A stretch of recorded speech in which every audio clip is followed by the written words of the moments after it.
तुलसीदास जी के पद कमल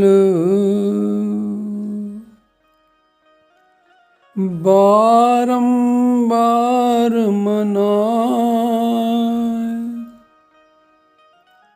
गुण गावों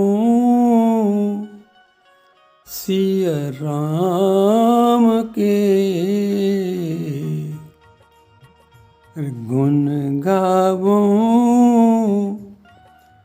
सिया राम के। हनुमत हो सहाय, हो सहाय, गुण गावों सिया राम के। हनुमत हो सहाय, लेत सदा सुधि दीन की, सहज दया के धाम। जननी जनक इस बालक के, जननी जनक इस बालक के। हैं प्रभु सीताराम,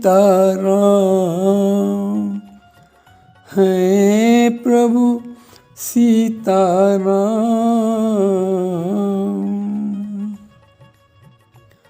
भगवान की विशेष कृपा से आप लोग रामचरितमानस में किष्किंधा कांड श्रवण कर रहे हैं। किष्किंधा कांड में सुग्रीव के वचन सुनकर, सुग्रीव की बात सुनकर कि सब प्रकार करिहौं सेवकाई,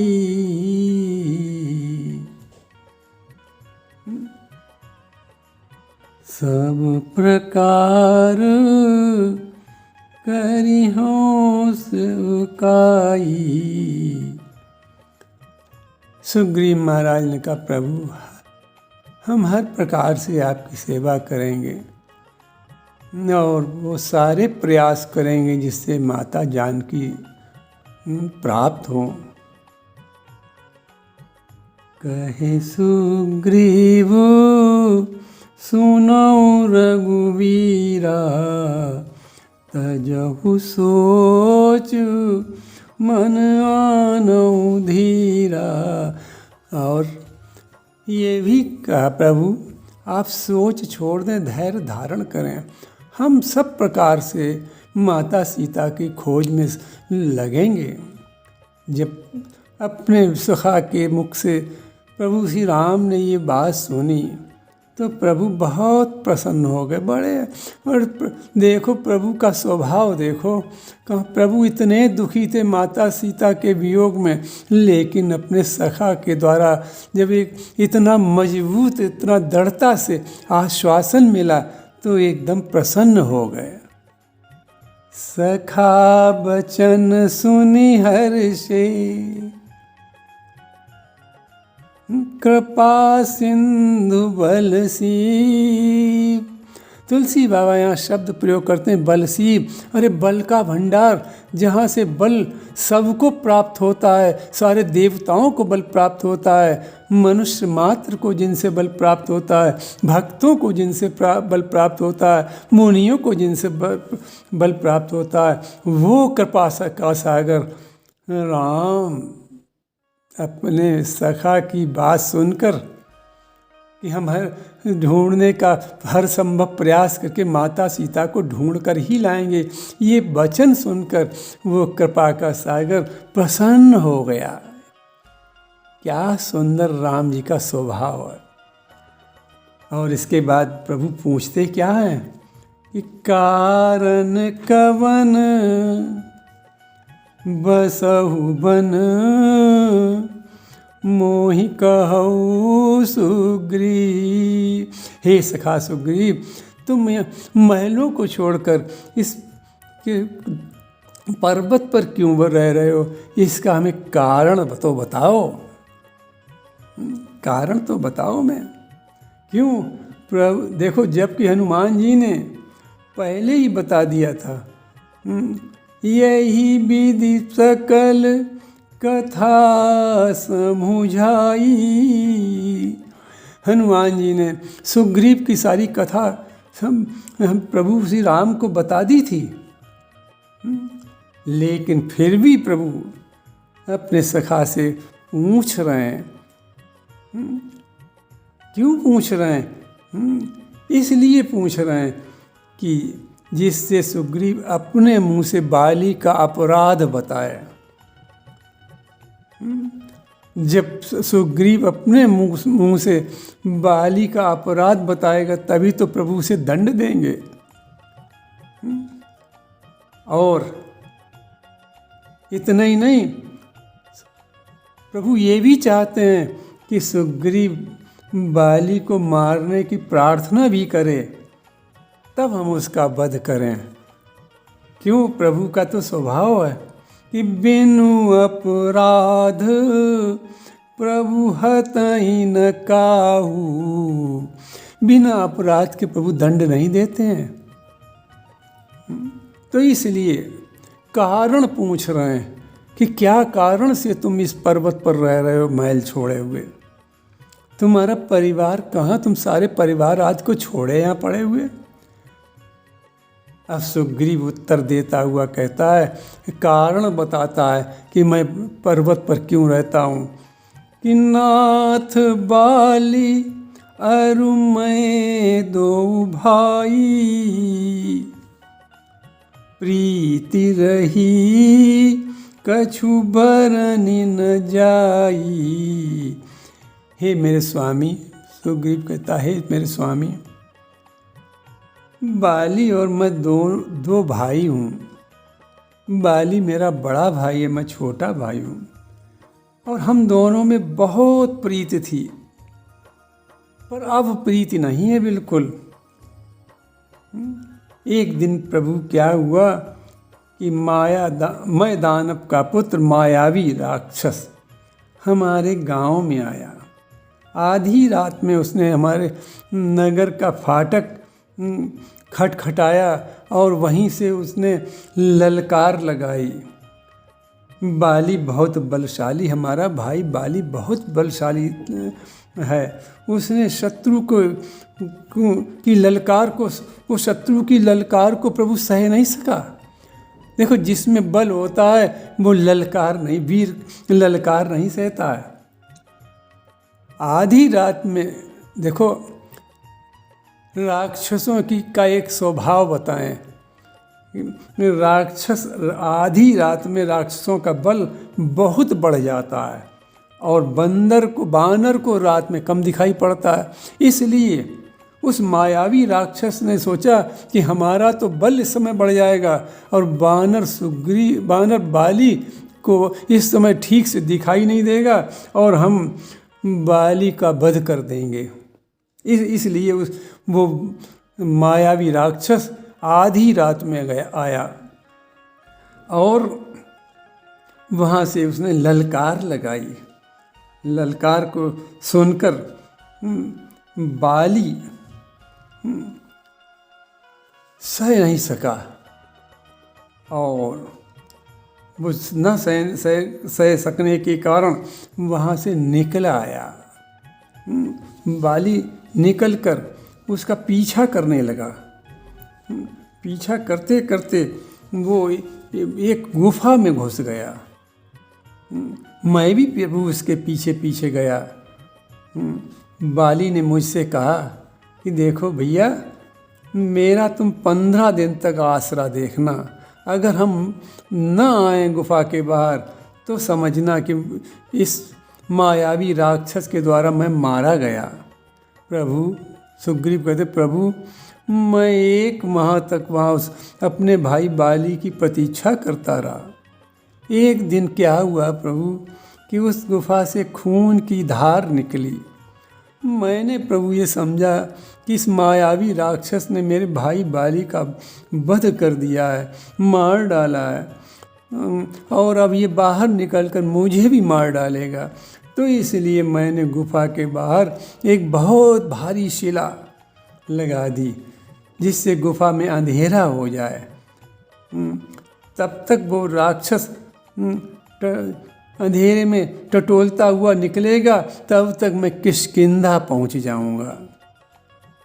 जब मैं किष्किंधा पहुंचा तो राजा से शून्य था। मंत्रियों ने हठ से मुझे राजा बना दिया। एक बात यहाँ पर समझने की है, ये कथा सुग्रीव जी प्रभु को बता रहे हैं कि मंत्रियों ने हठ से मुझे राजा बना दिया। लेकिन आप एक बात देखें, अयोध्या में जब राम जी का वनवास हो गया, महाराज दशरथ का स्वर्गवास हो गया, तो फिर वहाँ वशिष्ठ जी ने भी तो भरत जी से राजा बनने के लिए कहा था। लेकिन वशिष्ठ जी की आज्ञा को भरत जी ने स्वीकार नहीं किया था।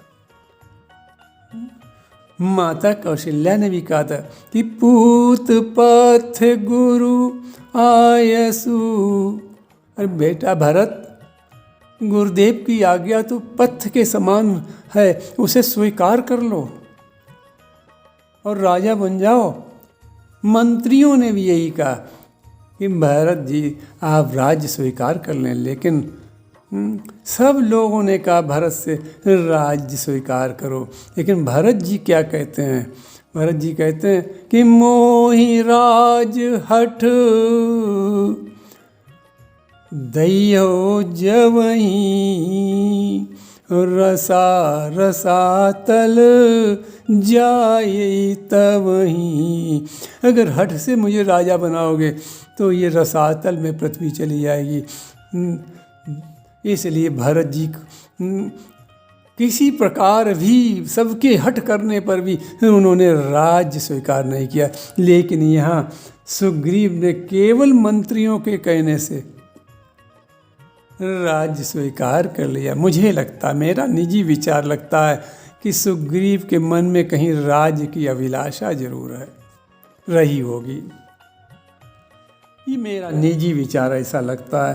तो सुग्रीव जी कहते हैं कि प्रभु मंत्रियों ने मुझे हठ से राजा बना दिया। अब सुग्रीव जी बाली का, अभी तक तो सुग्रीव जी ने अपनी सारी बात बताई, अब बाली का अपराध प्रभु को बता रहे हैं सुग्रीव जी। बाली ने क्या किया कि उस मायावी राक्षस को मारकर और बड़ी मुश्किल से शिला को हटाकर वो घर आया। उसने मुझे राज सिंहासन पर बैठे देखा तो उसका क्रोध और बढ़ गया। उसने मुझसे कुछ नहीं पूछा और शत्रु के समान मुझे मारने लगा। और उसने मेरी पत्नी रूमा, उसको छीन लिया, मेरा धन वैभव सब कुछ छीन लिया। प्रभु रिपु सम मोहि मारे सियति भारी, हर लीनेस सर्वस अरुनारी। प्रभु भाई के समान नहीं मारा, शत्रु के समान। जिस प्रकार एक शत्रु को शत्रु मार डालने का है पूरा प्रयास करता है, प्रभु इसी प्रकार उसने में पूरा मार डालने का प्रयास किया। और मैं वहाँ से प्राण बचाकर किसी तरीके भागा। उसने मेरा सब धन वैभव हल छीन लिया और यहाँ तक कि प्रभु मेरी पत्नी रूमा, उसको भी छीन कर अपने पास रख लिया। प्रभु उसके भय से मैं वन पर्वतों में समस्त पृथ्वी में घूमता रहा बाली मेरा पीछा करता रहा, जहाँ मैं जाता था वहाँ पीछे आता था। प्रभु तीनों लोकों में मैं घूमा, कहीं कोई ऐसी स्थान नहीं मिली जहाँ छिप जाता, ले बाली हमारा बराबर पीछा कर रहा था। प्रभु उसके भय से मैं इस पर्वत पर आ गया। इस पर्वत पर उसे श्राप था जिससे वो इस पर्वत पर आ नहीं सकता था। ताके भय, सुग्रीव भी कहते हैं वो ताके यानी अपने भाई बाली, शत्रु के समान बने बाली के भय से, ताके भय रघुवीर कृपाला, सकल भुवन माहु फिरऊ बिहाला। यहाँ श्राप बस आवत नाही। यहाँ मतंग ऋषि के श्राप के कारण, क्यों मतंग ऋषि ने श्राप दिया था कि इस पर्वत पर यदि अपराधी या राक्षस वृत्ति का कोई व्यक्ति आएगा उसके वो 100 टुकड़े हो जाएंगे, और यदि बाली के भेजे हुए बानर आएंगे तो वो पत्थर बन जाएंगे। इस प्रकार श्राप के कारण प्रभु वो इस पर्वत पर नहीं आता है। यहाँ श्राप बस आवत नाही, लेकिन प्रभु तदपि सभीत रहो मन माही। फिर भी प्रभु यहाँ नहीं आता, लेकिन फिर भी मैं यहाँ डरा डरा सा रहता हूँ, डरा डरा रहता हूँ। प्रभु ने जब सुग्रीव की ये बात सुनी और बाली का अपराध सुना, बाली का अपराध कितना भयंकर है कि हर लीनस सर्वस्व हरण कर लेता तो छोटा मोटा अपराध था, लेकिन उसने सर्वस्व हरण, सब कुछ हरण करने के बाद अरुणारी, छोटे भाई की पत्नी जो बहू बेटी के समान होती है, उसको अपना पत्नी के रूप में बना लिया। ये सबसे बड़ा अपराध है। प्रभु को ये बाली का अपराध भी बता रहा है। जब प्रभु ने बाली का अपराध सुना अपने सखा के मुख से, तो सुनी सेवक दुख दीन दयाला, फरक उठी दो भुजा विशाला। सुनी सेवक दुख किसने सुना? दीन दयाला, दीनों का पर अपने दीनों पर दया करने वाले उस प्रभु ने, वो मेरे राम ने अपने सेवक सुग्रीव के दुख को सुना। देखो सुग्रीव अपने को सेवक पहले ही बता चुके हैं। सुग्रीव ने क्या कहा था प्रभु से कि सब प्रकार करियो सेवकाई। सेवकाई तो सेवक ही करता है। परशुराम संवाद में देखा, सेवक सो जो करे सेवकाई। परशुराम जी कह रहे हैं कि सेवक सो जो करे सेवकाई। तो सेवक का काम है से अपने स्वामी की सेवा करना। और सुग्रीव जी तो प्रभु से कह ही चुके ही है कि सब प्रकार करियो सेवकाई।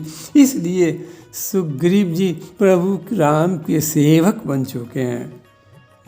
और हनुमान जी ने भी यही कहा था कि सो सुग्रीव दास तब आई।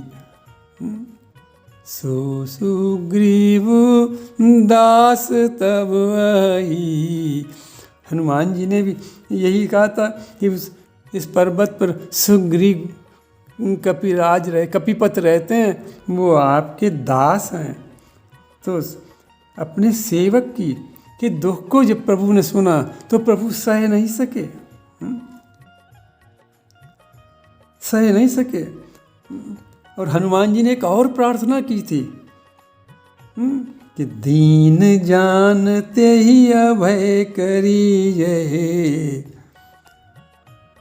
जब पर्वत पर ले जाने की बात हनुमान जी सोच रहे थे, तभी उससे पहले प्रभु से उन्होंने क्या कहा था कि नाथ शैल पर कपिपति रही, सो सुग्रीव दास तब आई, तेहि सन नाथ मैत्री की जय, दीन जान तेहि अभय करी जय, दीन जान तेहि अभय करी जय। इसलिए फिर सुग्रीव जी प्रभु के सेवक बन चुके हैं। तो अपने सेवक के दुख को जब प्रभु श्री राम ने सुना तो फरक उठी दो भुजा विशाला। प्रभु की दोनों भुजाएं फड़क उठी। क्यों फड़क उठी? सुनि सेवक दुख दीन दयाला। प्रभु का स्वभाव तो देखें आप, यदि उनका कोई सेवक दुखी होता है, यदि उसे कोई सताता है, तो प्रभु व्याकुल हो उठते हैं। जो अपराध भगत कर करई, राम रोष पावक सोई जरई। प्रभु अपने सुग्रीव पर कृपा करना चाहते हैं, अपने मित्र, अपने सखा पर, अपने सेवक पर कृपा करके दुख हरण करने के लिए उनकी दोनों भुजाएं फड़कने लगीं। देखो, प्रभु ने ये नहीं सोचा कि ये वहाँ की हमें अपयश मिलेगा, लेकिन प्रभु ने अपने मित्र धर्म का पालन किया। तो और राम जी ने तुरंत क्या किया? प्रतिज्ञा की। क्यों प्रतिज्ञा की? क्या प्रतिज्ञा की? कि सुनु सुग्रीव। राम जी अपने सखा, अपने सेवक सुग्रीव को हिम्मत बंधाते हुए, धैर्य बंधाते हुए, अभय करते हुए कह रहे हैं, सुनो सुग्रीव, सुनु सुग्रीव मारी हो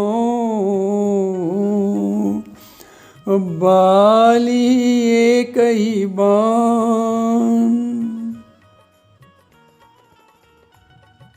बाली का वध क्यों प्रभु करना चाहते हैं? इसके दो कारण हैं। राम जी ने बाली को मारने की प्रतिज्ञा क्यों की? इसके दो कारण। पहला कारण तो अपने सेवक का दुख समाप्त करना चाहते हैं। दूसरा कारण है सनातन संस्कृति की मर्यादा बनी रहे। सनातन संस्कृति की मर्यादा क्या है? सनातन संस्कृति की कहती है कि छोटे भाई की पत्नी पुत्री के और बहू के समान समझो। उसमें बहू का दर्शन करो, उसमें बेटी का दर्शन करो। ये भारतीय सनातन संस्कृति कहती है। तो यदि प्रभु ऐसे अपराधी जिसने अपने छोटे भाई की पत्नी को अपनी पत्नी बना लिया, इतना भयंकर अपराध किया, यदि प्रभु इसको दंड न देते, इसका वध न करने की प्रतिज्ञा न करते, तो सनातन संस्कृति की मर्यादा कैसे रहती? लोग कहते भगवान ने भी संस्कृति की रक्षा नहीं की। जो धर्म की स्थापना के लिए जिनका अवतार हुआ, जो मर्यादा पुरुषोत्तम राम कहे गए, जिन्होंने मानव की मर्यादा स्थापित की, पग पग पर हर एक की मर्यादा को स्थापित किया। तो इसलिए प्रभु ने सोचा कि सनातन संस्कृति की मर्यादा बनी रहे, चाहे हमको कितना भी अपयश मिले, लेकिन सनातन धर्म की, सनातन संस्कृति की मर्यादा को हम नष्ट नहीं होने देंगे, ऐसा हमारे प्रभु ने सोचा। दूसरा कारण था कि मित्र का दुख हरण करना था, इसलिए राम जी ने इतनी बड़ी प्रतिज्ञा कर ली थी। क्या प्रतिज्ञा की? कसुन सुग्रीव मारिहो बाली कई बान। अब प्रभु बाली को पक्का अपराधी मान रहे हैं। प्रमाण इसका क्या है? प्रमाण भी मिल रहा मानस में ही। सुग्रीव ने बताया था कि देखो प्रमाण क्या है अपराधी होने का, कि घटना हुए बहुत दिन हो गए, लेकिन बाली शांत नहीं हुआ था। वो निरंतर किसी न किसी व्यक्ति को भेजता था सुग्रीव को मारने के लिए। वो चाहता था कि सुग्रीव मर जाए और निष्कंटक राज्य हमारा हो जाए, और उसकी पत्नी रूमा को अपनी पत्नी के रूप में स्वतंत्र रूप से मैं भोगता रहूं। ये बाली के अपराधी होने का पक्का प्रमाण है।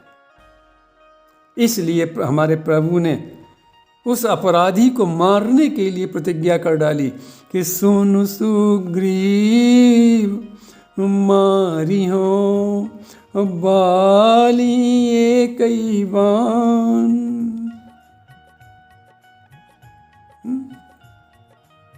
ब्रह्म रुद्र शरणागत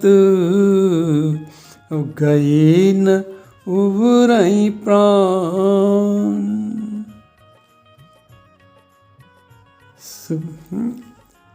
देखो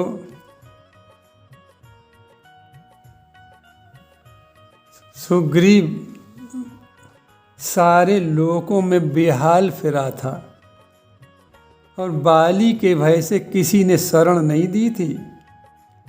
अतः प्रभु कहते हैं जिसे कि सब भयभीत थे उसे मैं एक बाण से मार दूंगा, और चाहे वो ब्रह्मा चाहे रुद्र की शरण में भी जाए, लेकिन उसके प्राण नहीं बचेंगे।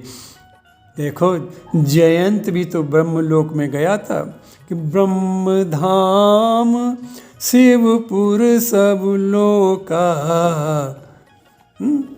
सब जगह गया था जयंत।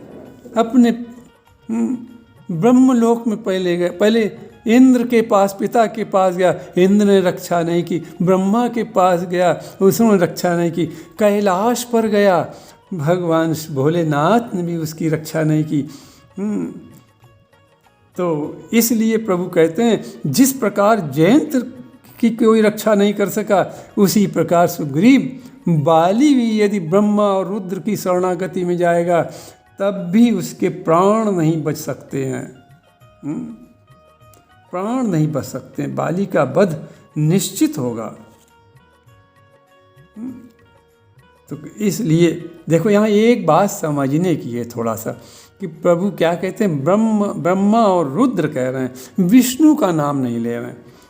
संतों ने इसका समाधान बहुत सुंदर बताया कि विष्णु और हरि नारायण ये सब जो है राम जी के ही तो सात्विक रूप हैं, राम जी के ही सात्विक अंश हैं ये सब, विष्णु और हरि और नारायण। इसलिए स्वयं जहाँ राम जी मौजूद हों तो फिर विष्णु की चर्चा क्यों राम जी करते। इसलिए ब्रह्मा और रुद्र वहाँ नहीं थे। इसलिए प्रभु क्या कहते हैं कि सुन सुग्रीव मारियो बाली कई बान, ब्रह्म रुद्र शरणागत गए न उबरई प्राण। अब बस आज का प्रसंग यही विश्राम होता है। प्रभु के चरणन में सदा पुनि पुनि करूं प्रणाम, यही कहूँ प्रभु रक्षा करो मेरे प्रियतम राम, यही कहूँ भूलूँ नहीं मेरे प्रियतम राम। अरे मेरे प्रियतम राम।